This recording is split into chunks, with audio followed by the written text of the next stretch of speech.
Bueno, ya le mencioné hace un momento el tema de los jitomates, así le decimos en México, los jitomates o tomate fresco mexicano. Pues fíjese que hay una comunicación del Grupo Consultor de Mercados Agrícolas que expresa su preocupación ante el anuncio del Departamento de Comercio de los Estados Unidos sobre su intención de retirarse del acuerdo de suspensión de 2019 respecto al tomate fresco mexicano. De concretarse esta decisión, implicaría la imposición de aranceles antidumping del 20.91% a partir del 14 de julio.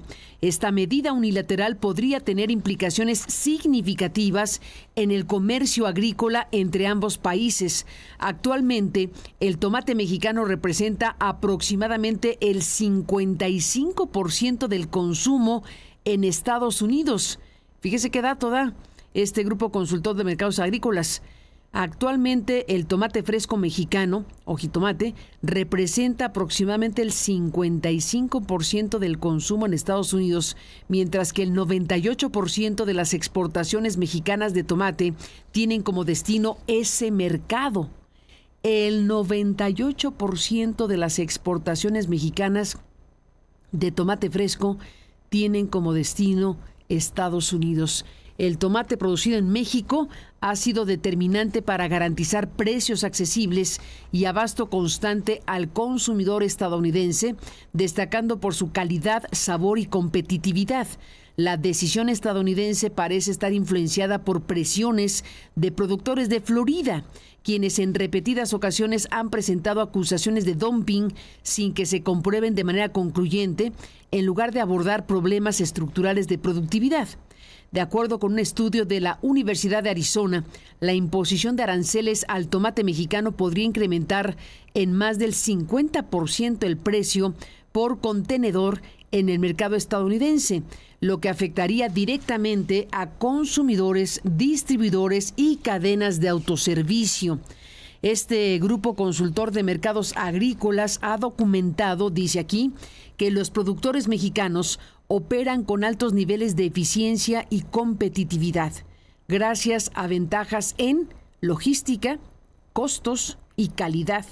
La imposición de estos aranceles podría repercutir negativamente no solo en los exportadores y productores nacionales, sino también en los consumidores de Estados Unidos que dependen del suministro constante de tomate mexicano. El grupo continuará monitoreando la evolución de esta situación y hace un llamado a las autoridades mexicanas a tomar las medidas necesarias para proteger los intereses del sector agroalimentario nacional. Pues hay que ver qué tipo de medidas considera que son las necesarias que México debe tomar frente a esto, pero lo que sí está pidiendo este grupo es que, además de que van a seguir monitoreando la evolución de esta situación, pues están haciendo el llamado al gobierno mexicano a tomar medidas necesarias para proteger los intereses del sector agroalimentario nacional. Este Grupo Consultor de Mercados Agrícolas, le cuento, es una organización líder en análisis e investigación de mercados agroalimentarios en México, especializada en proporcionar información estratégica y asesoría a productores, exportadores y entidades gubernamentales del sector agrícola. Es como se presenta este grupo consultor que está dando a conocer esta postura, esta preocupación ante el anuncio del Departamento de Comercio de los Estados Unidos sobre esta intención de retirarse del acuerdo de suspensión de 2019 respecto al tomate fresco mexicano. Si esto se concreta, implicaría la imposición de aranceles antidumping del 20.91% a partir del próximo 14 de julio.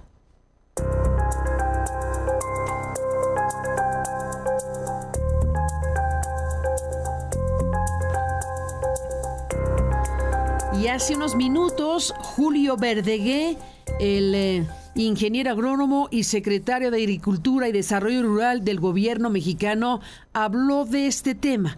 ¿Qué dice el gobierno federal respecto a esta decisión, este anuncio que se está haciendo de retirarse del acuerdo establecido en 2019 y perfilar las cosas para que el jitomate mexicano tenga ese aumento tan alto, casi 21%? Se le aplicaría a los jitomates o tomates frescos mexicanos. ¿Qué dice el secretario Verdegué? Aquí su voz.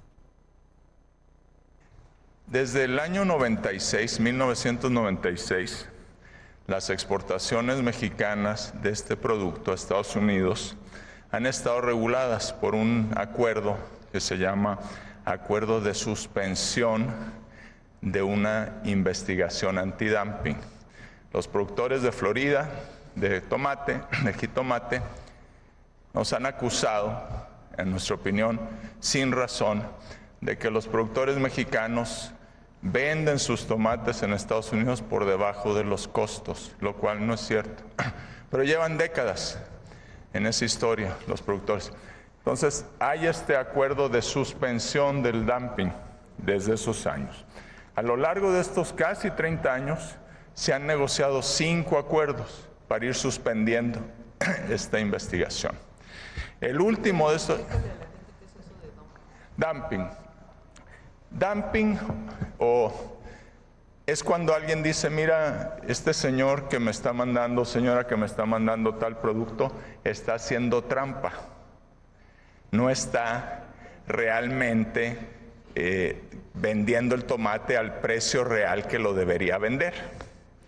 Lo está bajando por debajo del precio real para ganarme el mercado, con la intención de que una vez que me saque del mercado, ahí sí ya se queda dueño del asunto y puede hacer lo que quiera. Eso es lo que se llama, así en palabras sencillas, el dumping, hacer trampa. Bueno, eso lo han dicho desde décadas. A nuestro juicio nunca ha sido comprobado, ni puede ser. Bueno, el último de estos acuerdos que se han venido negociando es del año 2019. Es importante decir, este no es un acuerdo con el gobierno mexicano, es entre el Departamento de Comercio de Estados Unidos y los exportadores y productores mexicanos, agrupados en sus asociaciones de distintas partes de la República. Sinaloa es un muy importante productor, pero también están, por ejemplo, los productores y exportadores de Sonora y de otros lugares. Bueno, otra vez los productores de Florida insisten en esto hace varios años, 6 años, y ahí el Departamento de Comercio americano hace una investigación, ellos mismos, y dicen, pues sí, hay un dumping, están haciendo trampa. Y define esta medida que se llama cuota compensatoria, no es exactamente un arancel. Si tienen que pagar 20.91% más para compensar cuando nos manden tomates. Hace 6 años, pero se suspende la aplicación de ese antidumping. Se ha venido suspendiendo año con año, sin ningún problema.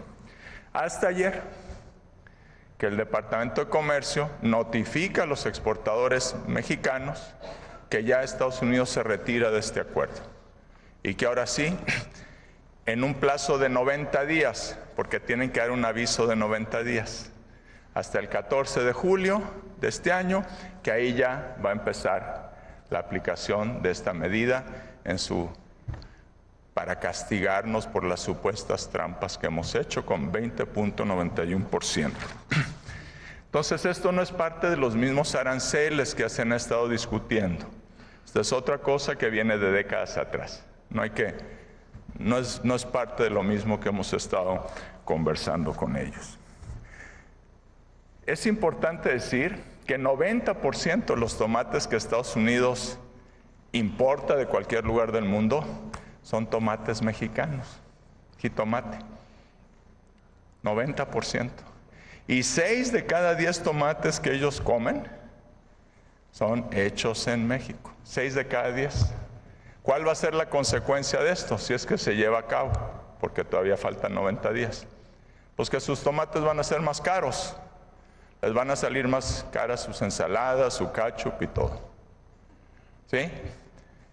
Claro, no nos pueden sustituir, porque no es que haya un montón de otros países que producen esta cantidad de excelentes tomates a un precio muy conveniente. Si lo quieren hacer, pues simplemente van a pagar 21% más caros sus tomates. ¿Sí? Entonces, la verdad es que quedan 90 días. Ya lo hicieron en el 2019, igualito que ahorita, muy parecido. Y ahí se negoció. Se platicó, se negoció, México se defendió, dio sus argumentos y se llegó al acuerdo que estaba vigente hasta ahorita. Lo que va a pasar probablemente es que va a suceder exactamente lo mismo. Vamos a empezar a conversar, a dialogar, como siempre ha dicho la presidenta, buscamos el diálogo y vamos a ver en qué termina esto. Y vamos a ver en qué termina esto, dice el secretario Verdaguer respecto a este tema de los jitomates y este arancel antidumping o impuesto antidumping o gravamen antidumping o cuota antidumping o la palabra que quiera, pero estamos dando este porcentaje pues bastante alto de 20.91% a los tomates o jitomates o tomates frescos a partir del 14 de julio, si es que finalmente se concreta este retiro del acuerdo que se sostenía, del acuerdo de suspensión de 2019 respecto a este producto mexicano que representa, dice este grupo consultor de mercados agrícolas que citamos hace un momento, el 55% del consumo en los Estados Unidos y para México el 98% de lo que vende al exterior, es decir, la dependencia de México a los Estados Unidos en varios productos, empezando por este, es total.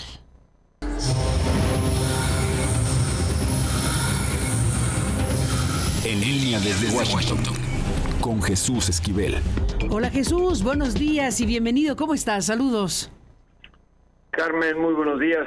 Vaya reunión que tuvo ayer el presidente de Estados Unidos, Donald Trump, con su homólogo de El Salvador, Nayib Bukele. Esto por la cooperación sin condiciones que está ofreciendo el mandatario salvadoreño a los intereses electorales de Trump, de llevar a cabo las redadas masivas para deportar, como dice él, a millones de delincuentes, violadores, narcotraficantes y todo tipo de criminales, como califica a las personas que se encuentran de manera irregular trabajando y viviendo en Estados Unidos, sobre todo a los que están sacando de Estados Unidos que tienen antecedentes penales o que se encontraban en la cárcel cumpliendo alguna sentencia por una gran gama de delitos, Carmen, y el mandatario estadounidense se refirió de manera especial a los venezolanos, estos pandilleros que dijo están sacudiendo a la seguridad de los Estados Unidos, incluso antes de que Bukele le pusiera la alfombra para que cumplir lo que le pidiera, dijo que la realidad en Estados Unidos es tan grave que ahora las cárceles del Congo y de Venezuela se encuentran vacías porque han aventado a todo tipo de criminales y personas con problemas a Estados Unidos. Eso fue lo que dijo Donald Trump. Y Bukele, pues Carmen, no sé cómo lo viste tú, pero estaba dispuesto a aceptar todo lo que pidiera Donald Trump. Aplaudió las estrategias del mandatario estadounidense en este sentido y dijo que su país, pues básicamente tiene abiertos los brazos para recibir a estas personas que están siendo expulsadas o deportadas de Estados Unidos para encerrarlas en una prisión de máxima seguridad en donde organizaciones internacionales dedicadas a la vigilancia de las garantías individuales han denunciado la violación de los derechos humanos de estas personas que están siendo encerradas, algunas de manera errónea. Dijo que gracias a sus políticas, Bukele, en El Salvador las calles están más seguras y que además en Estados Unidos se está contribuyendo a acabar con la violencia. Se habló en especial, Carmen, e incluso déjame mencionarte, que Trump le dijo a Bukele, me gustaría que construyera más prisiones de esta categoría, y el mandatario salvadoreño le dijo que sí. Se habló en especial del caso de Kilmar Ábrago García, este salvadoreño, el residente del estado de Maryland, que erróneamente fue deportado por las autoridades de Estados Unidos a El Salvador, en donde está en una de estas prisiones. Y en la sesión de preguntas y respuestas, el mandatario estadounidense, que estaba burlándose de los reporteros presentes, sobre todo de la representante de la cadena de televisión CNN, le permitió al final que le preguntara sobre el asunto. Y antes de responder, le pidió a la secretaria de Seguridad Interior, Kristi Noem, que hablara de este caso.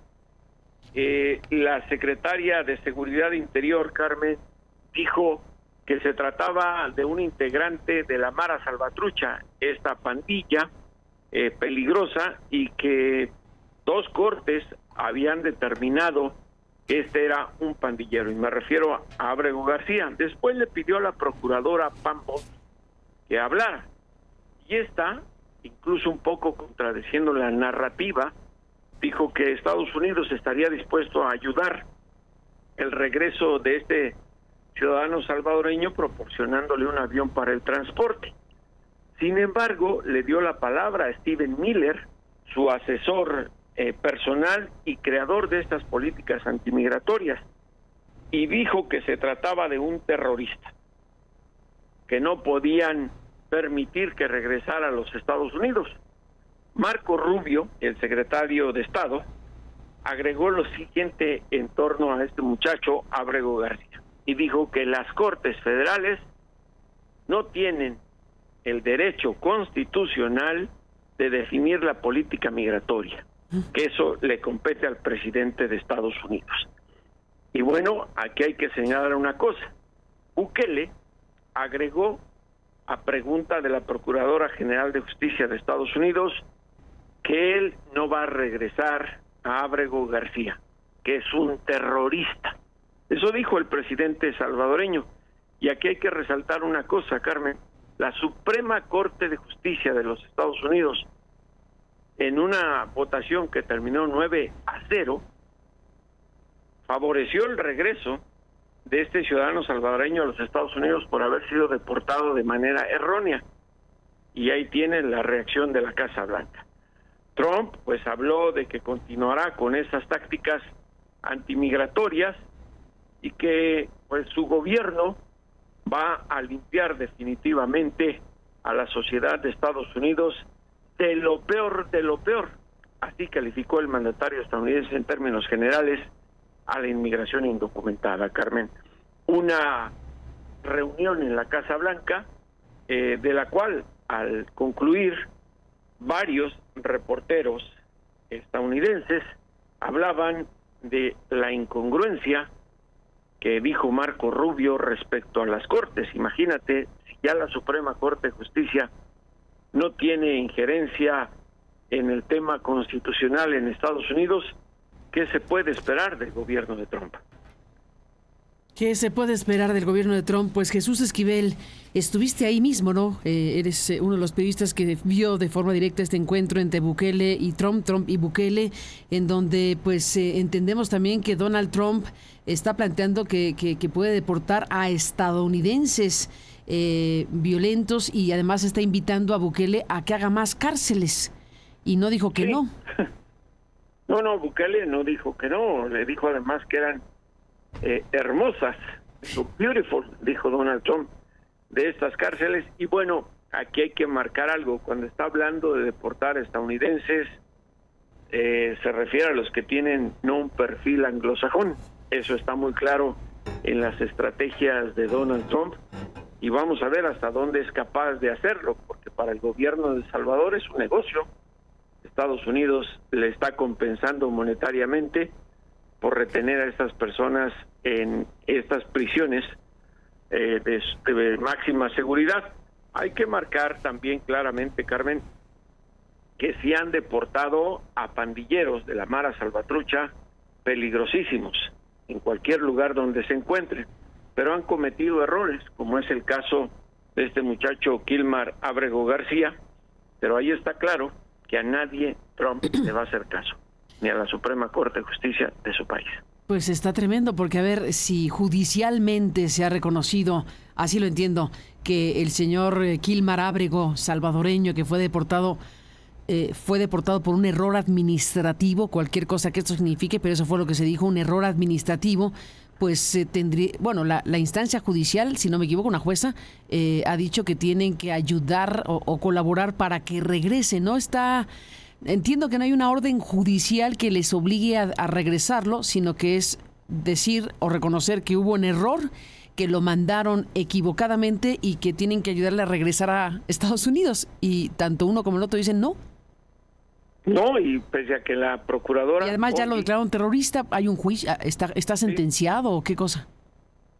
Pues no, Bukele fue el que dijo que es un terrorista. ¿Pero dónde saca eso? O sea, ¿es una persona que fue sentenciada de esa manera?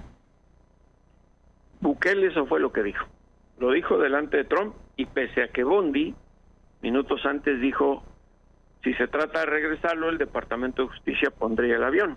Pero pues, intervino Rubio, intervino Miller y la secretaria de Seguridad Interior, y luego pues Trump les dio la razón, con lo cual Bukele puso la cereza sobre el pastel al decir es un terrorista y no lo vamos a regresar. Algo bastante grave, sobre todo para la división de poderes en un país como Estados Unidos. Bueno, ya Trump había dicho que las cortes nada tienen que ver con sus decisiones, y es que está muy molesto porque las órdenes ejecutivas con las que gobierna, algunas de estas están siendo detenidas temporalmente precisamente por jueces federales. Un caso que seguramente no va a terminar en esto, pero por ser ciudadano de El Salvador, que eso lo aclaró tanto Miller como Rubio, pues nada obliga a Bukele a no tenerlo allá. Se trata de un ciudadano de su país, Carmen. Y ayer emitió un fallo implacable. Lo tildó de terrorista el presidente de El Salvador. Ni más ni menos. Ahora veo que la resolución no es una jueza, es la Corte Suprema la que dictaminó que Estados Unidos debe, ya encontré la palabra, facilitar, es la palabra, que la Corte Suprema... fue la votación, Carmen. Exactamente, es que debe facilitar el regreso de Kilmar, Abrego García, a los Estados Unidos, y los funcionarios de la Casa Blanca pues en un primer momento dijeron que dependería de El Salvador, y que ahora Bukele dice, cuando le preguntaron, tú estabas ahí, si lo devolvería, dijo que era una pregunta absurda, que al final de cuentas sería como devolver a García, a Abrego García, con una noción que consideró absurda, como digo, y que sería como ingresar a un terrorista efectivamente a los Estados Unidos. Eso no lo voy a hacer. No. Esa es la explicación, esa es la argumentación. No voy a ingresar yo, presidente de El Salvador, a Estados Unidos a un terrorista, a pesar de que la Corte está diciendo que se debe facilitar su regreso. Sí, y que Bondi había dicho, vamos a poner un avión ahí mismo en esa reunión. Pero está claro que obviamente Trump no va a recular en este sentido, pese a que en el encuentro dijo esto textual: no cambio de ideas, pero soy un hombre muy flexible. No se refería a materia migratoria, se refería a los aranceles, Carmen, porque también habló de esto en el encuentro. Y bueno, regresando al tema migratorio, dijo Trump que van a deportar y expulsar y enviar a El Salvador a todos los que puedan sacar de Estados Unidos.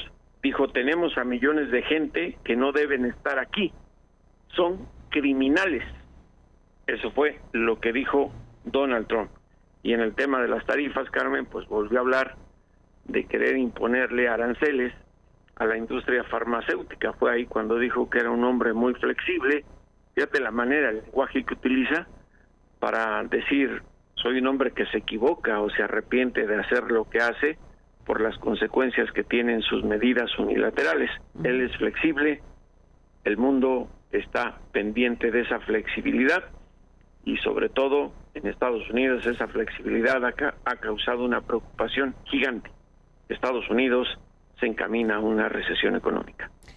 Pues sí, eso sí, es lo que todos los expertos están, bueno, no todos, pero los expertos que hemos podido seguir de cerca están planteando una recesión, y bueno, pues el resto del mundo también está en esa tónica de ver qué ocurre como consecuencia de todo esto.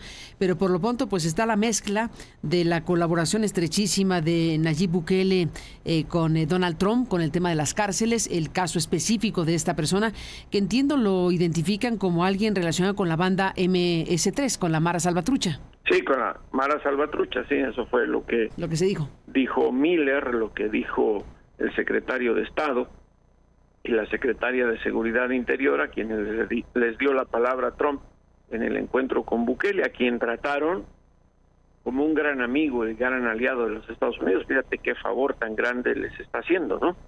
De tener a ciudadanos de otros países en El Salvador, a cambio del dinero que le está entregando Estados Unidos para el subsidio, y eso que ayer lo comentábamos por la mañana, Carmen, el Departamento de Justicia, en la transferencia de estos 13 mexicanos, dijo que enviarlos a ese país pues le ahorraría más de $3 millones, mientras en El Salvador sigue gastando tanto dinero por ese mismo motivo, con ciudadanos de otros países, y ahora hasta se atreve a pedirle que construya más prisiones de esa naturaleza. Ni más ni menos, pues este es el panorama. Y bueno, pues para cerrar, nos devolvieron a México a unos cuantos, ¿no? También para que sea México el que comentábamos ayer. La transferencia de ayer también con la lógica de, pues si nos va a costar tanto tener estos criminales, mejor se los damos a México y ahí vienen de regreso. Sí, transferencia, no deportación ni transferencia de personas. No deportación. Qué tremendo asunto. Y bueno, pues pague México a estas personas que tendrá que estar, pues 13 mexicanos, ¿no? 13 personas que están con penas purgándose en Estados Unidos y que le cuesta tanto a Estados Unidos mantenerlos ahí, pues entonces que pague México por sus ciudadanos. Aquí te van transferidos. Y bajo ese tratado deben cumplir la sentencia con las cuales fueron castigados, que en suma, dice el comunicado del Departamento de Justicia, de los 13 son unos 75 años. No aclaró cuántos cada uno, ni mucho menos dio a conocer la identidad de estas 13 personas mexicanas. Ni más ni menos, pero pues la lógica es esta, ¿no? Si son 75 años entre todos o uno por uno o como sea, nos cuesta tanto, y entonces la lógica es de los envíos trasladados al Centro Federal de Reinserción Social número 4 Noroeste en Tepic, Nayarit, que es a donde llegaron. Pues allá llegaron los transferidos, no fueron deportados, Carmen, no hay que equivocarse. No, porque deportación tiene otra connotación legal y demás cuestiones, así que transferidos a México estos 13 connacionales, y ahí estuvo también la reunión de Bukele con Donald Trump y más asuntos de los cuales seguiremos hablando. Jesús, como siempre, gracias por estar aquí esta mañana. Muy buenos días, Carmen. Abrazo. Un abrazo para ti, Jesús. Pues así está el panorama. En este comunicado sobre los 13 transferidos, la Oficina de Asuntos Internacionales del Departamento de Justicia de allá, de Estados Unidos, dijo que utilizó el Tratado Internacional de Transferencia de Prisioneros entre Estados Unidos y México para realizar el viernes pasado esta transferencia de 13 personas, de 13 ciudadanos mexicanos a territorio nacional. Apuntó que con la asistencia de la Oficina de Prisiones realizó la operación en la que 13 reclusos federales fueron puestos a disposición de las autoridades correccionales mexicanas. Matthew Galeotti, que es el jefe de División Penal del Departamento de Justicia, dijo que con esta acción Estados Unidos se ha ahorrado más de 3 millones. Esa es la lógica. Dijo, se ha ahorrado Estados Unidos más de $3 millones al eliminar la necesidad de pagar los costos de encarcelamiento por los 75 años restantes de sus sentencias combinadas. Así que dijo que el programa de transferencia internacional de prisioneros del Departamento de Justicia, que es administrado por la Oficina de Asuntos Internacionales de la División Criminal, mejora la rehabilitación de delincuentes, reduce los costos de encarcelamiento y alivia el hacinamiento en las prisiones federales. En este comunicado se dijo que la transferencia fue realizada de conformidad con el tratado entre los Estados Unidos de América y México sobre la ejecución de penas. Así que estos 13 reclusos, se informó desde el viernes, solicitaron ser trasladados a México, donde cumplirán el resto de sus condenas relacionadas con la distribución de sustancias controladas, incluidas cocaína, metanfetamina y fentanilo.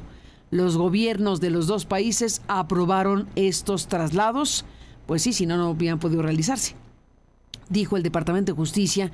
Y bueno, pues remiten a la ley que autorizaba desde 1977 este programa internacional de transferencia.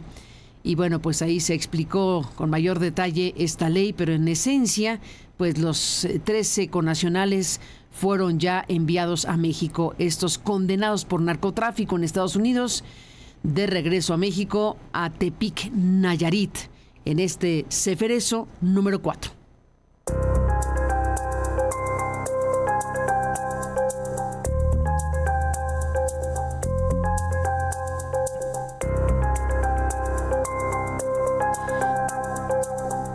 Después de la pausa, iremos con el tema del agua. Bueno, aquí tenemos un asunto sumamente fuerte e importante. Le comentábamos las 8 columnas de, bueno, la principal información de Reforma, porque lo titula de una cierta manera que ya incluso la propia presidenta hace rato se refirió a Reforma en lo que más temprano aquí le estábamos comentando. Reforma dice, ceden a Trump. 2 puntos, exprimen presa. Extraen 600% más agua de embalse que agoniza en Coahuila. Es parte de lo que dice Reforma hoy, y después de la pausa retomamos el hilo de lo que está planteando en términos de información el diario Reforma y lo que está diciendo la presidenta de México sobre el tema del agua. Agua, México, Estados Unidos, México. Qué situación tan compleja, de la cual hablaremos en un momento más para ustedes. Bueno, en estos días le hemos estado informando cómo Donald Trump dice con todas sus letras que México le roba. Bueno, que México le roba el agua también. Que México roba el agua a Texas. Y si no hace algo para pagarle el agua, para entregar el agua que debe entregar México a Texas, pues vendrán sanciones. Básicamente es lo que dijo hace unos 3, 4 días en sus redes sociales, en donde Trump acusa a México de no proporcionar algo así como 1.600 millones de metros cúbicos de agua. 1.600 millones de metros cúbicos de agua. Y bueno, pues estamos frente a eso. Y lo que se ha visto, según las informaciones publicadas, en este caso por el diario Reforma, es que pues México o el gobierno mexicano habría cedido a Trump y que se estarían extrayendo 600% más de agua del embalse que agoniza en Coahuila, y pues que hay alarma en Piedras Negras, en Acuña, porque esta agua pues va a Texas o iría a Texas para los trabajos agrícolas. Básicamente, Rolando Chacón hace una pieza sobre el tema, en donde habla de los 18,000 litros que se extraían en esta presa La Amistad, en los que se empezaron a sacar desde el domingo, que son 120,000, de 18,000 se pasaría a 120,000, y que pues la presa estaría a un 12.7% del llenado. Son los datos que destaca básicamente en su portada el diario Reforma, y de esto habló la presidenta esta mañana. ¿Qué dice la presidenta de México acerca del agua México, Estados Unidos, Texas, el tratado, lo que se cumple y lo que no? Adelante. El secretario Julio tiene conversaciones, aprovecho de una vez para decirlo, sobre el tema del agua con su homóloga en los Estados Unidos. Hay una mesa de trabajo donde está Relaciones Exteriores, SILA, que es el área especial para ver lo del Tratado de 1944, y ¿quién más está ahí? Conagua y la secretaria de Medio Ambiente. Es falsa ahora sí que mentira, como dice el detector, lo que dice hoy Reforma, de que ahora estamos cediendo a lo que dice Estados Unidos. Mentira. O lo que dice Milenio hoy, porque también hay que decirlo, porque se niegan Tamaulipas, Chihuahua y Coahuila a entregar agua a Estados Unidos. Hay un tratado de 1944 donde Estados Unidos da agua y México da agua. México en los últimos años no ha dado la cantidad de agua del tratado porque ha habido sequía, pues porque sencillamente no hay agua. Entonces lo que se está viendo es cuánta agua se podría entregar sin afectar a los productores mexicanos y que podamos ir cumpliendo con lo que nos corresponde del Tratado de 1944. Se está en diálogo con el gobernador de Tamaulipas, con el gobernador de Coahuila y con la gobernadora de Chihuahua, para que pues sea un acuerdo conjunto para poder ver cuánta agua realmente se puede entregar a partir de lo que debe México de agua, sin afectar a los productores mexicanos, pero al mismo tiempo cumpliendo con el Tratado de 1944. Entonces es falso que se está cediendo de más o que no hay acuerdo con los gobernadores. Hoy todavía hay reuniones con el gobernador de Coahuila, en la tarde con la gobernadora de Chihuahua. Entonces, pues es parte de la relación binacional que hay con los Estados Unidos. Ayer el gobernador de Coahuila, Manolo Jiménez, en una entrevista banquetera, habló del tema y dijo esto. El tema del agua de la presa de la Amistad. Es un tema muy delicado.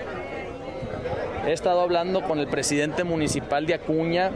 Ya por ahí, ahorita en la mañana, sacaron un boletín, sacaron un pronunciamiento de preocupación de que esta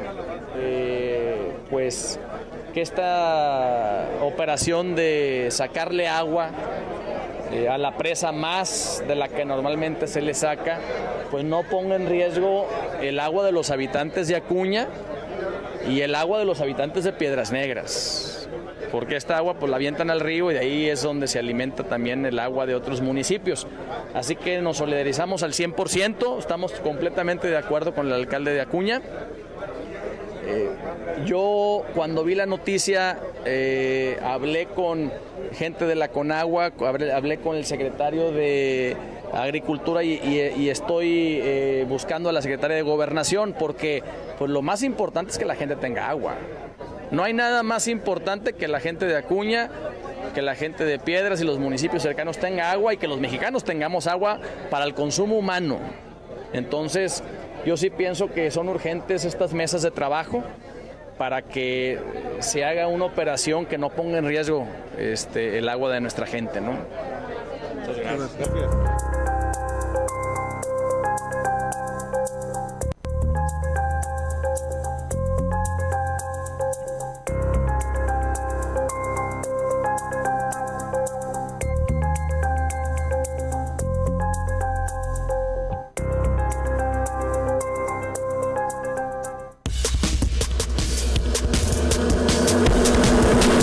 José Ramón Cosío.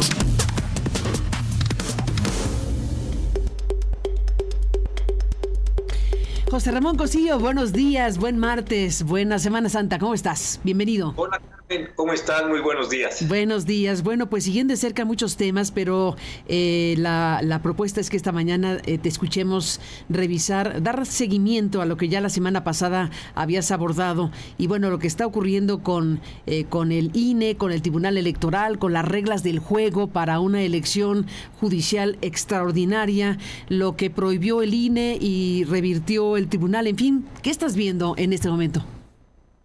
Pues mira, Carmen, desafortunadamente se siguen complicando las cosas de la elección judicial. Esto ya creo que cada día va quedando más en evidencia.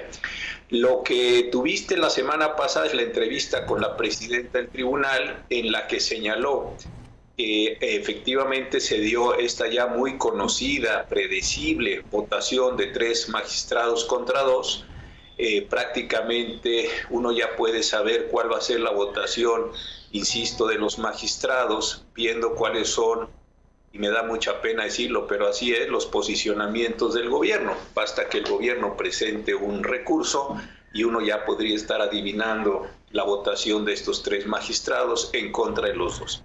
La última decisión es muy, muy delicada, porque el tribunal, por esta mayoría de 3 votos contra 2, esta mayoría histórica por la manera en la que la están llevando desde hace ya varios meses, e histórica por lo que va a representarle a la democracia mexicana en el futuro y en el presente, desde luego, determinaron varias cosas. La primera es que, a diferencia de lo que establece el artículo 134 de la Constitución y el artículo 506 de la Ley de Instituciones y Procedimientos Electorales, este tribunal, en contra de lo que había señalado el INE, permite que los funcionarios públicos puedan participar en la promoción de los procesos electorales extraordinarios para elegir a los jueces el próximo mes de junio.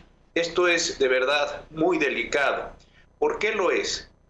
Efectivamente, lo decía la presidenta, los partidos políticos no pueden en este caso participar en la elección, Pero de esa prohibición a que los partidos políticos no puedan participar en la elección, no se sigue en modo alguno, que eso corresponda, o esa participación y esa promoción de la elección y del voto corresponda a los servidores públicos. Esa es una falsa argumentación que dio el tribunal, como si dijera, como los partidos políticos no pueden participar, cosa que efectivamente no pueden hacer, lo tienen que hacer los servidores públicos. Yo de verdad no encuentro cuál es la lógica. La razón por la cual el tribunal sustenta su fallo es porque dice el tribunal, los poderes públicos participaron con sus comités, en este caso participaron en la elección, mediante la elección de los distintos candidatos, y eso los legitima para poder participar a su vez en la promoción del voto. Tampoco se sigue de ahí esta condición. Eso querría decir que hay una especie de legitimidad implícita o una legitimidad básica por parte de los poderes públicos y de sus servidores, y ahora voy a entrar a eso, para que por haber designado a unos integrantes para los comités, ellos puedan participar. De verdad que tampoco se sigue por qué razón el Poder Ejecutivo, el Poder Legislativo, el Poder Judicial, por haber integrado unos comités, tengan esta posibilidad de participación. Y lo que es más delicado es que el tribunal autorizó a que los servidores públicos puedan promover la elección. El día de hoy el periódico El Universal reporta, en un muy buen reportaje desde mi punto de vista, que una cantidad muy importante de servidores públicos evidentemente vinculados con Morena van a salir a promover el voto, van a pintar bardas, van a generar condiciones de difusión y de propaganda electoral. Lo que el tribunal hizo a cuento de que estaba legitimando a los poderes públicos por el hecho de haber designado a unos comités, es permitir que todo servidor público, en contra de lo que dispone la Constitución, artículos 41, 134, y la ley electoral, artículo 506, salgan a difundir los votos. Alguien dirá, bueno, ¿y cuál es el problema de esto? Si nos fijamos en las boletas, y ahí en pantalla tienes la imagen, esa precisamente, en la columna izquierda de esas boletas viene el nombre, el número de la persona y, ojo, quién es el comité o cuál es el poder público que propuso a esa persona. Entonces aquí ya la correlación es obvia y me parece muy preocupante que el tribunal, la mayoría de los tres históricos, haya determinado esta posibilidad de participación. ¿Por qué? Porque las personas van a saber que pueden votar y deben votar por aquellas personas que están siendo promovidas por los servidores públicos sin ningún tipo de restricción, más que la que voy a decir en un momento, por las personas que fueron promovidas por un comité. No se necesita ser particularmente sagaz para decir, bueno, esa promoción de los servidores públicos, no solo la presidenta, quien presentó el recurso, no solo el Poder Legislativo, los diputados y senadores, sino todos los servidores públicos, y eso es de lo que se está aprovechando Morena, pueden salir a promover el voto y evidentemente lo promoverán en favor de personas determinadas. Decía la presidenta y dice la resolución que van a proceder en términos de una neutralidad. Y yo pregunto, ¿de verdad es posible considerar que va a haber una neutralidad en la promoción del voto que hagan los servidores públicos que en este momento pertenecen mayoritariamente a Morena respecto de candidatos que provienen de los comités que fueron seleccionados por Morena? Yo de verdad creo que esta es una decisión terriblemente abusiva o que va a permitir también el abuso de la participación de los servidores públicos que los legitimaron bajo el cuento o bajo el argumento de que como no participan los partidos por una parte, y dos, como los poderes públicos participaron por medio de unos comités, están legitimados para tener esta participación en la neutralidad de las cosas. Creo que esta decisión se suma a una cadena de decisiones muy discutibles de esta mayoría de 3 del Tribunal Electoral. Hay que recordar que esta mayoría de 3 es la que le dio la sobrerepresentación muy cuestionable a Morena y a sus aliados, para que teniendo poco más del 51% de los votos hayan alcanzado el 70 y tantos % de representación y así tener mayorías para reforma constitucional, y otras muchas decisiones que han ido avalando prácticamente lo que se señala del poder. Yo no digo que sea así, pero sí hay una correlación que ya muchas personas han puesto en manifiesto entre lo que el gobierno plantea en una charla mañanera o en una intervención de alguna autoridad y lo que el tribunal resuelve en sus decisiones. Esto que ya es un levantamiento, me parece que en pocos meses podemos ir encontrando si esa correlación, que ya como correlación es muy visible, termina siendo o dando el paso a una especie de causalidad política. Y este me parece que es uno de los elementos más cuestionables de nuestra ya de por sí zarandeada democracia, Carmen. Pero esta decisión, de verdad, lo que hizo fue decirle a todos los servidores públicos que bajo la idea de la neutralidad política pueden salir a promover el voto, insisto, para boletas en las cuales se conoce cuál fue el comité que promovió, el comité que presentó a estos candidatos.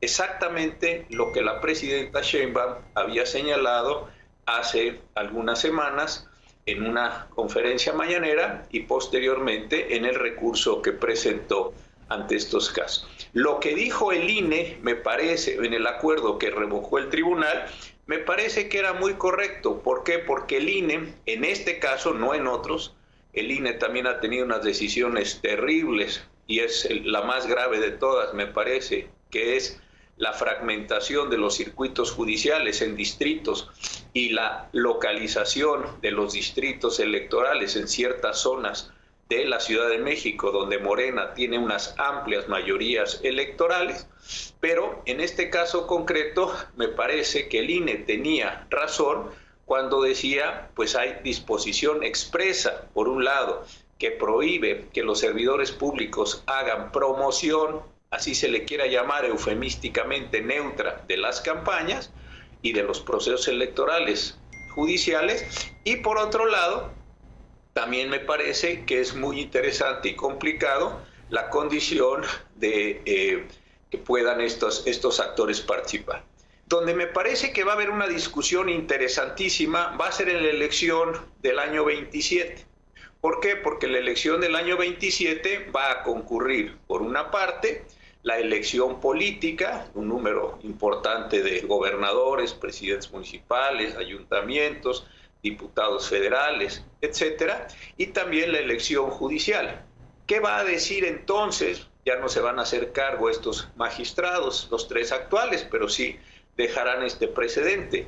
Por un lado, los servidores públicos no podrán promover la elección política de diputados, senadores, etcétera, y por otro lado, esos servidores públicos sí podrán promover la elección judicial, en un desbarajuste completo de las reglas más básicas de estas posibilidades de colaboración.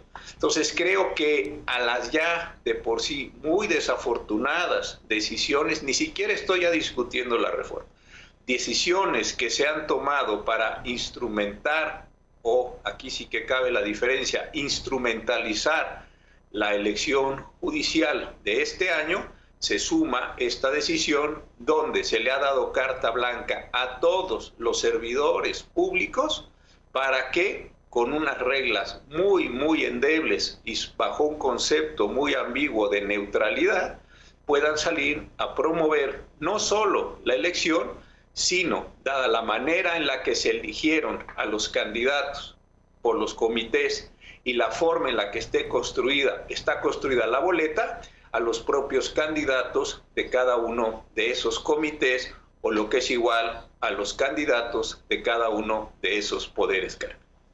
Ni más ni menos. Pues así está el programa. José Ramón Cosío, gracias como siempre por estar aquí para analizar un asunto tan relevante y seguiremos hablando. Muy buenos días.